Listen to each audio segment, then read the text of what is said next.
Hello everyone, I am Shiv Kumar Sinha. Welcome to YouTube channel My Observation Life. परिवार के विकास और विस्तार में बदलते रिश्ते की श्रृंखला में आज पार्ट 4 प्रस्तुत कर रहे हैं। Changing relation in development and extension of family की श्रृंखला 4 में जो ध्यान केंद्रित करने का विषय होगा वह फैमिली रिलेशन एंड वेल्थ। ध्यान केंद्रित करेंगे कि परिवार के सभी सदस्यों का एक साथ विकास होता है और उम्र के साथ स्वाभाविक रूप से परिवार का विस्तार होता है। विवाह के बाद और विस्तार के बाद परिवार जो है कि सभी सदस्यों की आर्थिक स्थिति में कुछ न कुछ अंतर होती है, अर्थात परिवार के जितने सदस्य हैं उसमें संपत्ति की स्थिति में माइनर डिफरेंसेज हो जाता है, कभी कभी मेजर रूप में भी डिफरेंसेज आता है। लेकिन चूंकि एक ही परिवार से सभी लोग आते हैं इसलिए परिवार की स्थिति और विकास में कहीं न कहीं संपत्ति में अंतर स्वाभाविक रूप से होता है। ऐसे कहावत भी है कि किसी भी परिवार का हेल्थ जो है उसके संपत्ति से आंका जाता है। Wealth is the health of family. कुछ लोग एजुकेशन को भी मानते हैं, education is the health of family. कुछ लोग वेल्थ को मानते हैं, कुछ लोग लव एंड अफेक्शन को मानते हैं, कुछ लोग पावर को मानते हैं। Power is the health of family, अर्थात परिवार का स्वरूप में सामाजिक स्टेटस जो बनता है उसमें wealth is the health of family का कंसेप्ट है, education is the health of family का कंसेप्ट है, power is the health of family का कंसेप्ट है और साथ ही साथ love and affection is the health of family की भी बातें आती है। लेकिन परिवार के विकास के क्रम में जो परिवार के सदस्यों के बीच संपत्ति का अंतर होता है, स्वाभाविक रूप से स्वाभाविक है कि संपत्ति के मापदंड भी अलग अलग है। कुछ लोग वेल्थ को प्राय देखेंगे कि वेल्थ में भी wealth, capital, income, saving, investment, fund, money, land and gold, ये सब संपत्ति के विभिन्न हिस्से हैं। ऐसे संपत्ति की जो साधारण परिभाषा दी गई है, सामान्यतः जो आर्थिक जगत में इकोनॉमिक एक्टिविटीज में संपत्ति की जो परिभाषा है, इसमें कहा गया है किसी वस्तु को प्राप्ति करने के लिए जो कीमत देना पड़ता है और जो कीमत से प्राप्त करते हैं वह धन कहलाता है।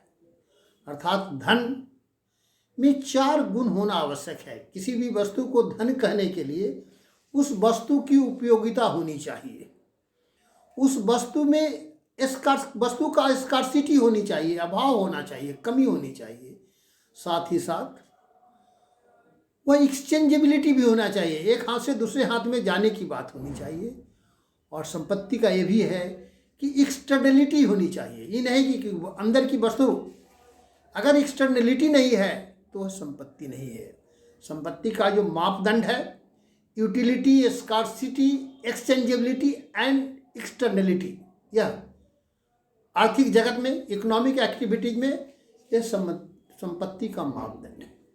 उसी तरह संपत्ति और कैपिटल में, इनकम में, सेविंग में, इन्वेस्टमेंट में, मनी में, गोल्ड और लैंड में कुछ अंतर है। लेकिन basically capital, income, saving, investment, fund, money, land and gold सब संपत्ति का अंश है, हिस्सा है। अर्थात परिवार के विकास के क्रम में कुछ सदस्यों के बीच कंपैरेटिवली वेल्थ की स्थिति बेहतर हो जाती है, कैपिटल की स्थिति बेहतर होती है, इनकम की भी स्थिति बेहतर रहती है, सेविंग की स्थिति बेहतर रहती है। इन्वेस्टमेंट की स्थिति बेहतर रहती है, उसके पास फंड अधिक होता है, कंपैरेटिवली मनी अधिक होता है, लैंड अधिक होता है, गोल्ड अधिक होता है। परिणामतः परिवार के वैसे सदस्य जिसके पास कंपैरेटिवली वेल्थ कुछ कम हो, कैपिटल कुछ कम हो, इनकम कुछ कम हो, सेविंग कम हो, इन्वेस्टमेंट कम हो, फंड कम हो, मनी कम हो, गोल्ड कम हो, लैंड कम हो, उन दोनों की रिलेशन में कहीं कभी कभी सरसता की कमी देखी जाती है, कटुता देखी जाती है, मधुरता देखी जाती है, मधुरता का अभाव देखा जाता है, जो नहीं होना चाहिए।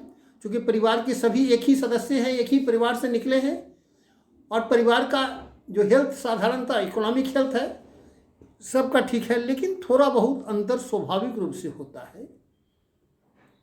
परिणामतः सोच विचार और व्यवहार में अंतर हो जाता है। इसका जब कारण की ओर ढूंढते हैं तो हम पाते हैं कि संपत्ति में कुछ ऐसे गुण हैं जिसके बारे में कहा भी गया है, मधु से मीठा रवि से चमकीला, संपत्ति तेरा अनेक रूप रंगीला।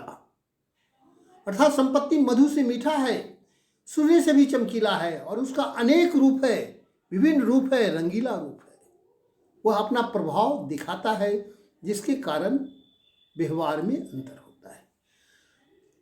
दूसरी भी कहावत है जो समाज में प्रचलित भी है, कनक कनक से 100 गुना मादकता अधिकाय, एक खाए बौराए नर एक पाए बौराए। अर्थात सोना और धतुरा में, धतुरा या शराब रूपी खाने से उसमें मादकता अधिक होती है, नशा अधिक होती है, और नशा में बौराता है।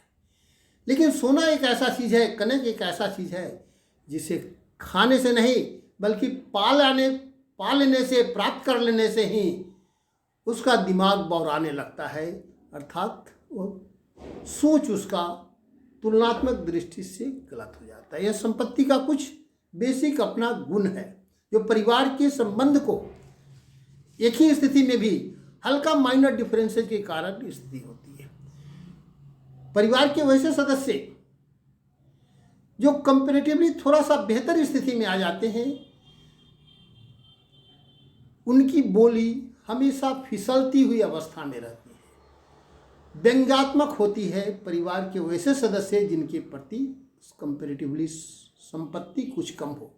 इसलिए कहा जाता है कि संपत्ति जब घोड़े की सवारी करता है तो घोड़े की लगाम ढीली हो जाती है। यह बहुत पुरानी कहावत है।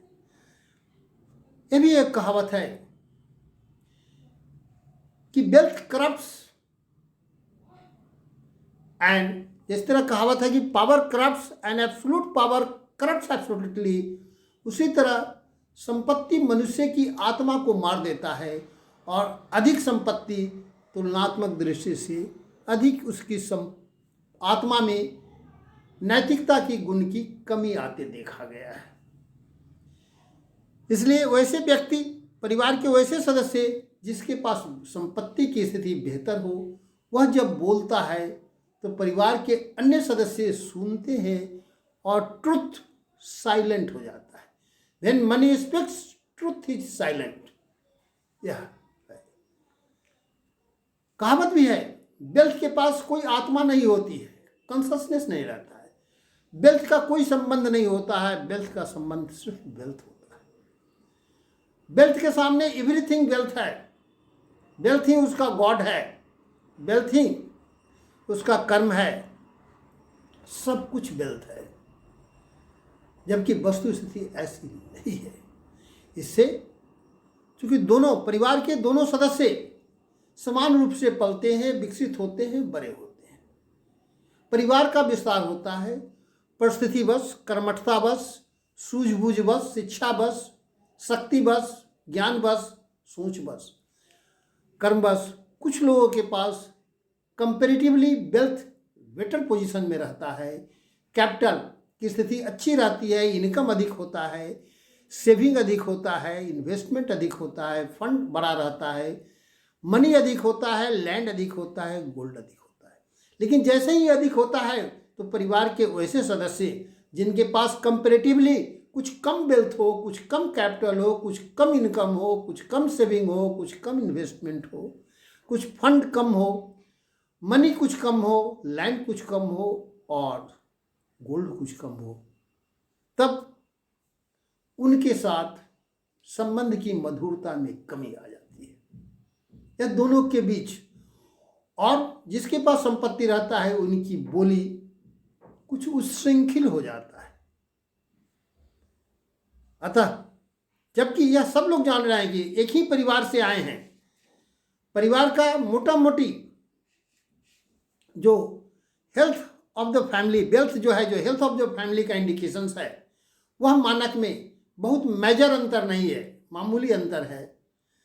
उसके बावजूद भी व्यवहार में अधिक होता है। सामाजिक रिश्तेदार लोग भी जिनकी बेहतर स्थिति होती है उसको ज़्यादा सम्मान देने लगते हैं, भले वो गलत हो, उनकी आवाज़ गलत हो, लेकिन समाज का भी ऐसा सोच है, अन्य रिश्तेदारों, दूर के रिश्तेदारों का भी सोच ऐसा होता है।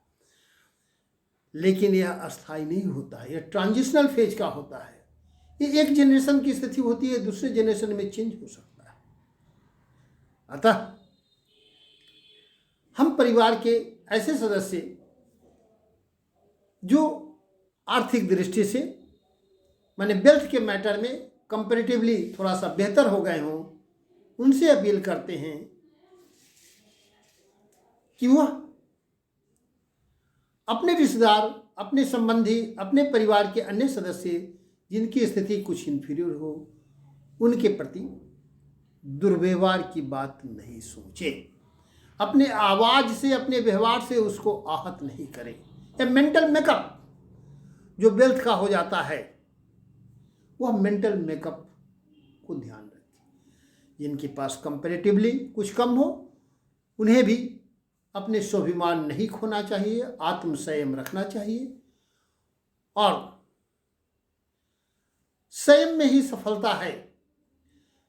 क्योंकि यह सारी स्थिति, दोनों परिवार की स्थिति, इतना तो जरूर है, जो संपत्ति की एक अवधारणा है कि साईं इतना दीजिए जामे कुटुंब समाए, मैं भी भूखा न रहूं साधु न भूखा जाए। दोनों परिवार की यह स्थिति जरूर रहती है, लेकिन कंपैरेटिवली थोड़ा सा बेहतर और कमी की स्थिति में समाज में, परिवार में सरसता की कमी देखी जाती है, समरसता की कमी देखी जाती है। अर्थात वेल्थ की जो भूमिका है संपत्ति पारिवारिक रिश्ते में तनाव का, इसे कम करने का प्रयास करना चाहिए। इसलिए आज मेरा कॉन्सेंट्रेशन का बिंदु, मैसेज सिर्फ यही है कि फैमिली रिलेशंस एंड वेल्थ, जो कॉजेज ऑफ टेंशन वेल्थ है, यह नहीं होना चाहिए। क्योंकि परिवारता मोटा मोटी सभी परिवार के सदस्य का जो वेल्थ संबंधी हेल्थ है उसमें मेजर अंतर नहीं है, माइनर अंतर है। लेकिन यह सोच के कारण आपसी तनाव और समरसता की कमी होती है। यह भारतीय समाज की एक और मेरा ऑब्जर्वेशन है कि भारतीय समाज में प्राय यह देखा जाता है। जैसे इंडिया के बारे में कहा जाता है कि भारत एक अमीर देश है जहां गरीब लोग रहते हैं। परिवार के हेल्थ की दृष्टि से हम यह कह सकते हैं कि परिवार वेल्दी है, लेकिन उसके एक आध दो परिवार के सदस्य की वेल्थ की पोजीशंस कहीं ना कहीं कमी रहती है। अर्थात परिवार हेल्दी है, लेकिन इसके कुछ सदस्य गरीब रहते हैं। जैसे इंडिया, भारत एक धनी देश है जहां गरीब लोग रहते हैं, तो कहा जाए कि परिवार एक धनी है जिसके सदस्य गरीब होते हैं। इस सोच के कारण, इस व्यवहार के कारण अपनी परिवार के सदस्यों के साथ इन्फिनिटी और सुपरिटी के कारण परिवार में तनाव होता है। इस तनाव को कमी किया जा सकता है, बहुत आसानी से कमी किया जा सकता है, बहुत सोच से कमी किया जा सकता है, व्यवहार से कमी किया जा सकता है। और परिवार यह मान करके चलना है कि केवल वेल्थ जो है परिवार का हेल्थ का सूचक नहीं है, एजुकेशन भी परिवार का हेल्थ का सूचक है, पावर भी परिवार के हेल्थ के सूचक है, और लव एंड अफेक्शंस, संयम, टॉलरेंस परिवार के हेल्थ का सूचक है। लव परिवार का, love is the health of family, tolerance is the health of family, power is the health of family. उसी तरह वेल्थ एक ऑर्गन्स है हेल्थ ऑफ फैमिली का, और लव भी एक परिवार के, love, affections and tolerance, education परिवार के हेल्थ का अन्य अवयव हैं। और परिवार की समरसता बनाए रखने के लिए यह दोनों का ज़रूरत है। जिसके पास कुछ अधिक संपत्ति हो जाती है उनका भी दायित्व है कि वह समरसता बनाए रखे, क्योंकि उसी में सुख और शांति है और पारिवारिक के टेंशन को कम किया जा सकता है। इसलिए आज परिवार के विकास और विस्तार में बदलते रिश्ते की श्रृंखला में पार्ट 4 पर जो मेरा फोकस सिर्फ इस बिंदु पर है कि वेल्थ को पारिवारिक टेंशन का कारण नहीं बनने देना चाहिए। थोड़े से अपने आचरण से, सूझबूझ से, संयम से, अपने व्यवहार, आचरण और बोली से इसे सुखी बनाया जा सकता है। आज का मेरा चिंतन यही है और अपील है कि जो वेल्थ की दृष्टि से परिवार के अन्य सदस्य थोड़ा सुपीरियर हो गए हैं, उनकी बोली में मधुरता होनी चाहिए, अनुशासन का ख्याल होना चाहिए, संयमता होनी चाहिए, ताकि परिवार में सुख, शांति और समृद्धि बना रहे और परिवार का विकास होते रहे। आज मैं अपनी चिंतन को यहीं समाप्त करता हूँ। अगर यह अच्छा लगता हो तो इसे लाइक करें, शेयर करें, सब्सक्राइब करें और परिवार के अंदर इसे अपनाएं। मेरा जो भी मैसेज रहता है बिल्कुल व्यवहारिक और बिल्कुल बारीक बिंदुओं को ऑब्जर्व करके उस और इशारा करना, ताकि उसे अपनाकर अपने जीवन को सुखी और सरस बनाएं। इन्हीं बिंदुओं के साथ मैं अपनी वाणी को विराम देता हूँ। धन्यवाद।